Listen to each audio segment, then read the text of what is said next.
गंगा सागर में जाकर बंदे तो डुबकी लगा ले।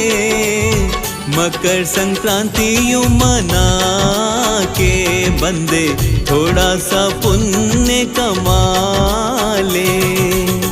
गंगा सागर में जाकर बंदे तो डुबकी लगा ले। मकर संक्रांति यूं मना के बंदे थोड़ा सा पुण्य कमा ले।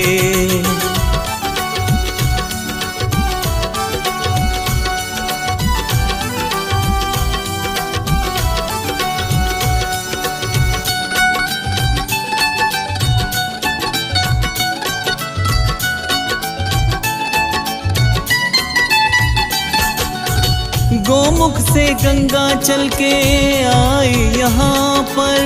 गोमुख से गंगा चल के आई यहाँ पर। कहलाता पावन संगम ये गंगा सागर। कहलाता पावन संगम ये गंगा सागर। लाखों श्रद्धालु आकर डुबकी लगाते। लाखों श्रद्धालु आकर डुबकी लगाते। करके स्नान शुद्ध तन मन कर जाते। दान धर्म